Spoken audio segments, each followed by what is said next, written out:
Dear students, இப்போ நம்ம என்ன பார்க்க போகிறோம்னா பயிற்சி 3.17 ரெண்டாவது சம்ம நல்ல சம்ம கவனிச்சிங்க.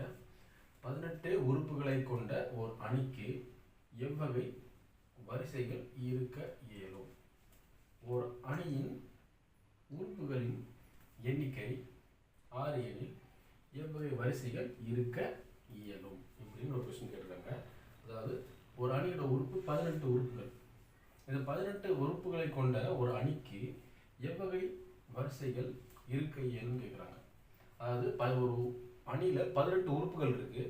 அந்த 18 உறுப்புகள் எந்த வரிசை கொண்ட அணியாக இருக்கும்? நிறைய வரிசைகள் கொண்ட அணியாக இருக்கும். எந்தெந்த வரிசைகளை கொண்ட அணியாக இருக்க வாய்ப்புகள் இருக்கு, இருக்க இயலும் அப்படின்னு கேட்டுக்கிறாங்க. இப்போ ஃபர்ஸ்ட் போட்டுங்க. இது ஒரு முக்கியமான 2 மார்க் கொஸ்டின் கேட்பாங்க. இப்போ வந்து அணியின் உறுப்புகள் எண்ணிக்கை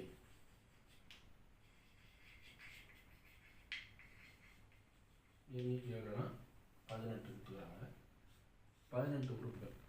இதை எந்தெந்த வரிசையில் 18 உறுப்புகள் கொண்ட அணி அமையும் அப்படின்னு நம்ம பார்க்க போகிறோம். ஃபஸ்ட்டு இந்த 18 உறுப்புகளை எப்படி எழுதலாம்னா, இப்போது அணியை வந்து நான் ஏன்னு எடுத்துக்கிறேன்.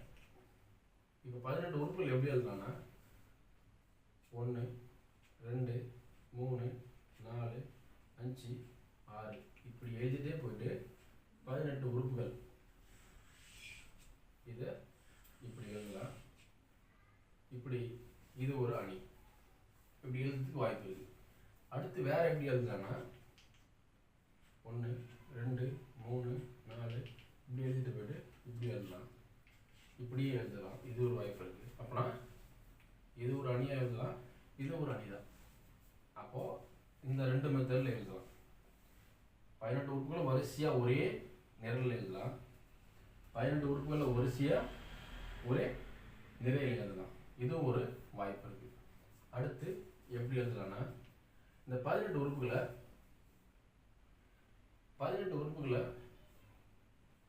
9 உறுப்புகளாக எழுதலாம். அதாவது 1லேருந்து 9 வரைக்கும் ஒரு உறுப்பாகவும் 10லேருந்து 18 வரைக்கும் இப்படி பிரித்து எழுதலாம்.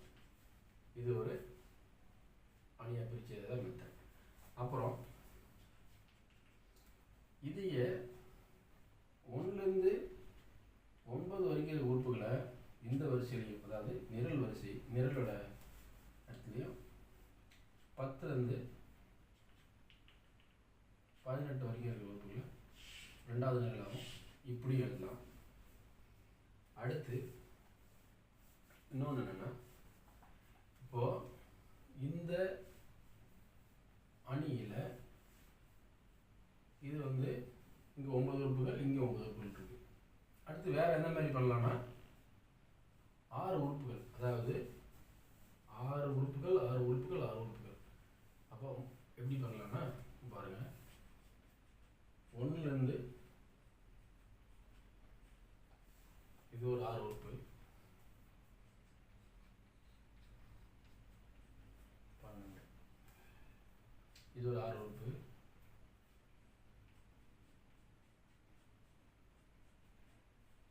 இது ஒரு 6 உறுப்பு. அப்போ 18 உறுப்புகள் வந்துச்சு.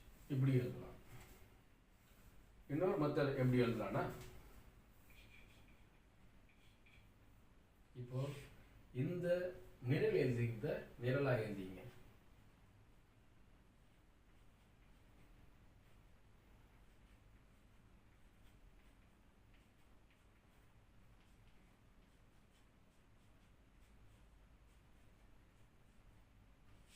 இப்படியே எழுதணும். அப்போது ஒரு அணியினோட உறுப்புகள் எண்ணிக்கை 18னா அதை 18 உறுப்புகளை நிரலாக கொண்ட அணியாகவும், 18 உறுப்புகளையும் நிறையாக கொண்ட அணியாகவும், 9 உறுப்புகளை 2 நிறைகளாக கொண்ட அணிகளாகவும், 6 உறுப்புகளை 3 நிறையாக கொண்ட அணிகளாகவும், உறுப்புகளை நிரலாக கொண்ட அணியாகவும் இந்த மாதிரி எழுதணும். அப்போது இந்த மாதிரி எழுதுறதுக்கு வாய்ப்பு இருக்குது. இப்போ அதேமாரி இப்போது எனக்கு வந்து இப்போது 6 உறுப்பு இருக்குது. நான் வந்து 12 உறுப்பாகவும் 6 உறுப்பாக எழுத முடியுமா? அப்படி எழுத முடியாது. ஒரு அணி என்றால் ஒரு செவ்வகம் உருவாக்க வேண்டும். 1 2 3 4 இதுதான் அணி. 1 2 3 4 இது அணியாகாது. இங்கே எதுவுமே இல்லைன்னு போட்டால் இது அணியாகாது. அப்போது எண்கள் இப்போ 0 அப்படி அதுவும் ஒரு உறுப்பு தான். 0 அதுவும் ஒரு உறுப்பு. அப்போது இந்த மாதிரி எழுதுனா இது அணியாகாது. அணி என்பது ஒரு செவ்வகத்தை உருவாக்க வேண்டும். செவ்வகத்தை உருவாக்கி அந்த செவ்வகத்தில் உள்ள அனைத்து உறுப்புகளும் இருக்க வேண்டும். இப்படி தான் எழுத முடியும். இப்போ இதே எனக்கு 18 வருதுன்னா 1லேருந்து 12 வரைக்கும் இங்கே எழுதிட்டு 13லேருந்து 18 இங்கே எழுதுனா இந்த இடத்துல வெற்றிடம் இருக்கும். இது வந்து ஒரு அணியாகாது. அதை தெளிவாக புரிஞ்சுக்கணும். அணி என்பது ஒரு செவ்வகத்தை உருவாக்கக்கூடியது. செவ்வகத்தை இது வெறும் நிரலில் மட்டும் இருந்தால் இது நிரல் அணி. நிறையில் மட்டும் இருந்தால் இது நிறை அணி அப்படின்னு நிறைய நம்ம இந்த பாடத்தில் படிச்சீங்கன்னா உங்களுக்கு தெரியும். இது நிறைய. நீங்கள் மட்டும் ஏன் செவ்வகத்தை உருவாக்கலை அப்படின்னா வெறும் நிறைய மட்டும் கொண்டிருக்க வேண்டும். இப்போ இது ஒரு முழுமையான நிறை. ஆனால் இது முழுமை அடையாத ஒரு நிறை. இந்த உறுப்பு முழுமை அடையாமல் இருக்கிறதுனால இது வந்து ஒரு அணி கிடையாது. ஏன் சார் இங்கே வந்து வெறும் நிறை மட்டும்தான் இருக்குது. நிறை மட்டும் கொண்டிருந்தால் அது நிறை அணி. நிரல் மட்டும் கொண்டிருந்தால் அது நிரல் அணி. செவ்வக அமைப்பை பூர்த்தி செய்திருந்தால் அதுதான் ஒரு அணி. இந்த மாதிரி இருந்தால் இதுவும் ஒரு அணி தான். இதை வந்து நம்ம எப்படி உருவாக்கலாம்? அப்போனா இதை எப்படி உருவாக்கலாம்னா இது வந்து 18 நிரல். 18ல் இது வந்து ஒரே ஒரு நிரல். அதாவது ஒரு நிரல் இருக்குது. எத்தனை நிறைகள் இருக்குது? 18 நிரல். அப்போது 18 ரோ இருக்குது ஒரே ஒரு காலம்ல. அப்போனா இது வந்து 18 1. அப்போ 18 ரோவும் ஒரு காலமும் இருக்கிற ஒரு அணி. ஒரு காலம் ஒரு நிரல் அணி. இதை பாருங்க. இதில் வந்து 18 காலம்ஸ் இருக்குது. ஆனால் நிறை வந்து 1 தான். அப்போ வந்து 1 × 18. இதை பாருங்க. இதில் 1 2 3 4 5 6 7 8 9 நிரல்கள், 2 நிறைகள். அப்போனா 2 × 9. இங்கே பாருங்க. இதில் 9 இருக்குது. அப்போ எப்பவுமே நம்ம நிரலை தான் ஃபஸ்ட் எழுதணும். சாரி, நிறை தான் ஃபஸ்ட் எழுதணும். அப்போ 9 × 2 எழுதணும். இங்கே பாருங்கள் 3 உறுப்பு இருக்குது. இப்போ 6 × 3 என்ற அணி. இதை பாருங்கள். சாரி, இது வந்து 3 × 6 என்ற அணி. இதை பாருங்கள் 6 × 3 என்ற ஒரு அணி. அப்போது இந்த 18 உறுப்புகளை கொண்ட அணியோட வரிசை இந்த மாதிரியெல்லாம் இருக்கிறதுக்கு வாய்ப்புகள் இருக்குது. அப்போது அணியின் உறுப்புகள் எண்ணிக்கை 18னா அந்த அணியினோட வரிசைகள் எவ்வாறு இருக்கும் என்றால் அதை இப்போ நம்ம எழுத போகிறோம். இதுதான் நமக்கு எடுத்திருக்கிற ஒவ்வொரு அணியினுடைய வரிசைகள். இந்த வரிசைகள் இதுக்கு மேலே போனால் கிடைக்காது. அதனால் இந்த வரிசையை அழகாக எடுத்து இப்போ நம்ம எழுத போகிறோம்.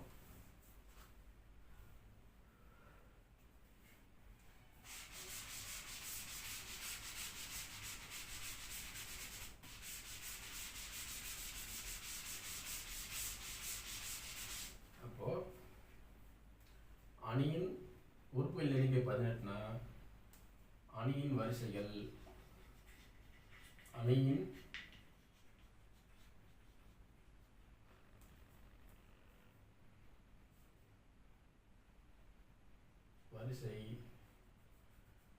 வரிசைகள் எப்படி இருக்குன்னா ஃபர்ஸ்ட் என்ன எழுதணும்? 18க்கு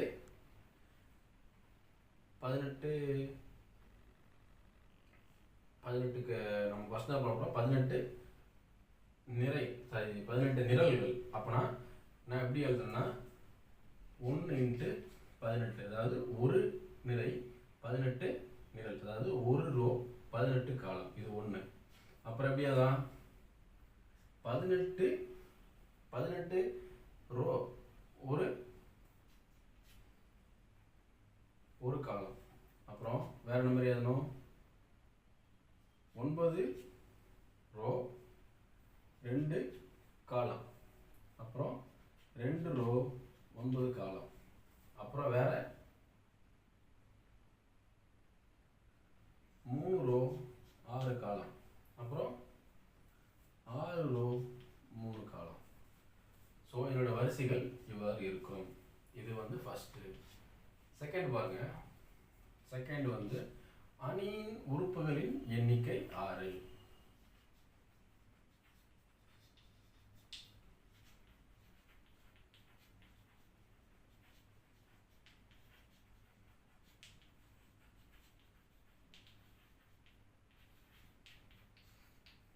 இது எப்படி எழுதலாம் பாருங்க.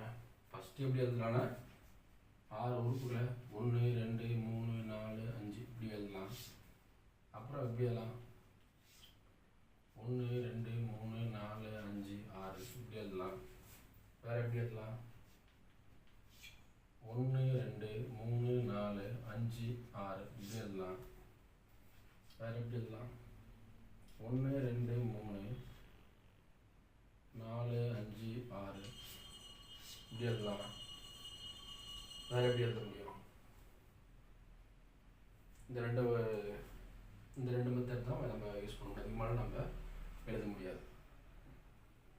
அப்போ இது வந்து நிரல் அணி, நிறை அணி, செவ்வகத்தை உருவாக இது ஒரு அணி, இதுவும் ஒரு அணி செவ்வகத்தை உருவாக்குறது.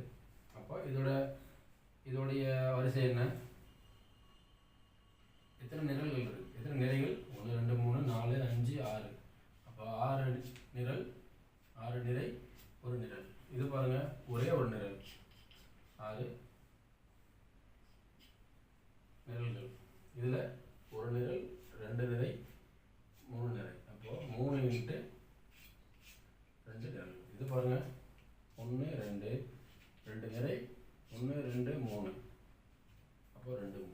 அப்போ இதனோட வரிசை எப்படி இருக்கும்? இப்படி தான் இருக்கும். ஸோ அணியின் வரிசைகள் இப்போ இதுதான் நமக்கு எழுதிடும். இப்போ பாருங்க,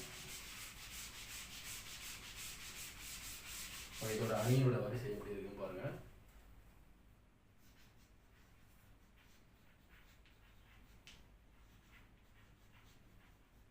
அணியின் வரிசை எப்படி இருக்கும்? அதாவது ஒரு நிறை 6 நிரல்களாக இருந்தோம். அப்புறம் ஒரு